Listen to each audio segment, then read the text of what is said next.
Bismillahirrahmanirrahim. Semua tulisan harus dirangkum. Sebelum dikirim ke kota Belgia, kuucapkan Assalamualaikum untuk hadirin hadirat yang berbahagia. Assalamualaikum warahmatullahi wabarakatuh. Alhamdulillahilladzi arsala rasulahu bil huda wa dinil haq liyuzhirahu 'ala dini kullih walau karihal kafirun. Asyhadu an la ilaha illallah wahdahu la syarikalah wa asyhadu anna Muhammadan abduhu wa rasuluh.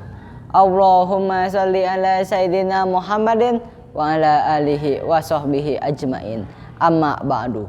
Rabbi shrah li sadri wa yassir li amri wahlul 'uqdatam min lisani yafqahu qawli. Yang terhormat para dewan juri, guru-guru pendamping serta para peserta lomba pidato yang berbahagia. Yang pertama dan yang paling utama, marilah kita panjatkan puji syukur kepada Allah Subhanahu wa Ta'ala yang telah menciptakan seluruh dunia ini yang sangat luas beserta isinya, serta yang telah memberikan kita nikmat iman, sehat, serta Islam sehingga kita bisa berkumpul di tempat yang insya Allah dirahmati oleh Allah Subhanahu wa Ta'ala. Amin ya robbal alamin.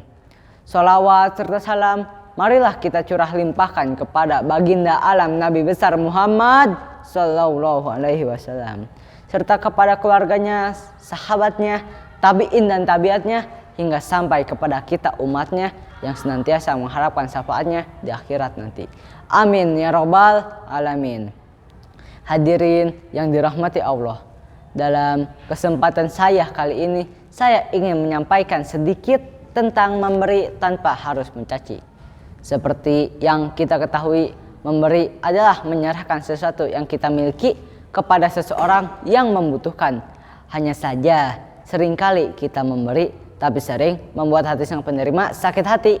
Kenyataan ini tentu saja menuntut kita untuk mengoreksi kembali kepedulian kita terhadap mereka.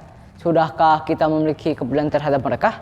Jika sudah, maka pertanyaan selanjutnya adalah, cukupkah kepedulian kita untuk membantu meringankan beban hidup mereka? Jika sudah cukup, maka pertanyaan selanjutnya adalah, apakah selama ini kita dapat membantu meringankan beban hidup mereka dengan ikhlas? Sampai di sini, hanya diri kita sendirilah yang dapat menjawabnya. Saat memberi, hati kita harus benar-benar ikhlas dan hanya mengharap ridho dari Allah Subhanahu wa Ta'ala.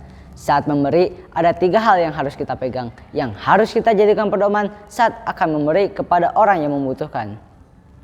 Yang pertama, saat memberi, hati kita harus benar-benar ikhlas dan tulus. Tidak boleh merasa rugi, tidak boleh merasa sesal. Tentunya ikhlas dengan tidak mengumbarnya. Bagaimana firman Allah dalam Al-Quran surat Al-Baqarah ayat 271. A'udzu billahi minas syaitonir rajim.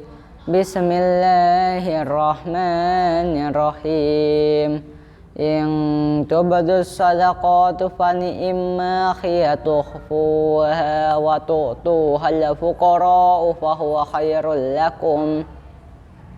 Jika kamu menampakkan sedekah, maka ini juga baik. Namun jika kamu menyembunyikannya dan kamu benar-benar memberikannya kepada orang-orang fakir, maka itu adalah lebih baik bagimu.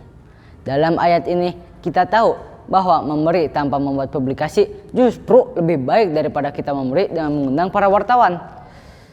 Karena yakinlah bahwa sedekah yang kita berikan tidak ada apa-apanya jika dibandingkan dengan karunia Allah Subhanahu wa Ta'ala. Seberapapun kita memberi, janganlah sampai berpamer-pamer, apalagi merasa bangga di depan Allah Subhanahu wa Ta'ala. Karena disinilah terdapat jebakan setan kepada hambanya.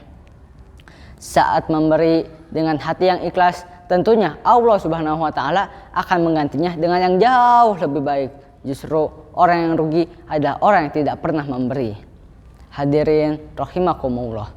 Yang kedua, saat memberi kita tidak boleh pamrih. Kita tidak boleh berharap kepada siapapun.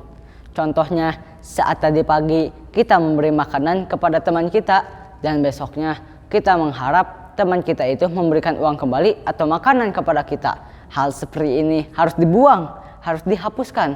Kita hanya boleh berharap kepada Allah Subhanahu wa Ta'ala saja, tidak boleh kepada siapapun. Yang ketiga, yang menjadi pokok utama dalam hari ini adalah memberi tanpa harus mencaci. Jadi sebaiknya sebelum kita memberi, persiapkan dulu kata-kata yang tidak menyinggung hati sang penerima. Tentunya kata-kata yang lemah lembut serta santun, sebagaimana firman Allah dalam Al-Quran surat Al-Baqarah ayat 236.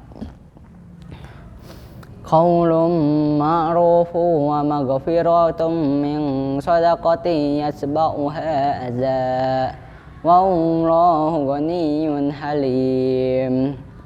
Perkataan yang baik dan pemberian maaf itu lebih baik daripada sedekah yang diiringi hal yang menyakiti.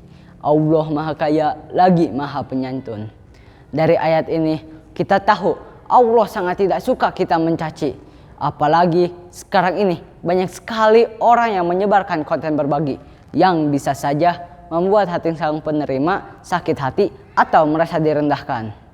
Tapi jangan berprasangka buruk terlebih dahulu.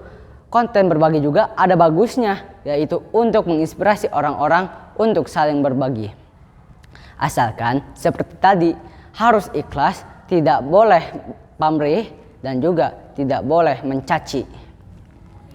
Hadirin rahimakumullah, cukup sekian tausiah yang bisa saya sampaikan. Dapat disimpulkan, hati yang bersih, hati yang baik, tentunya Allah Subhanahu wa Ta'ala akan meridhoinya daripada kita harus mencaci orang lain.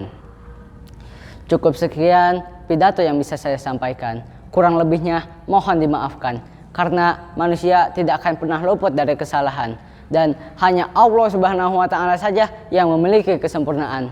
Dan juga di sini saya tidak bermaksud untuk menghakimi siapapun. Di sini kita sama-sama belajar untuk berbagi kepada yang membutuhkan. Jalan-jalan ke kota Mekah, ingin sembahyang berlama-lama. Cukup sekian pidato yang bisa saya sampaikan. Semoga membawa rahmat untuk sesama. Akhiri kalam, wabillahi taufiq wal hidayah. Wassalamualaikum warahmatullahi wabarakatuh.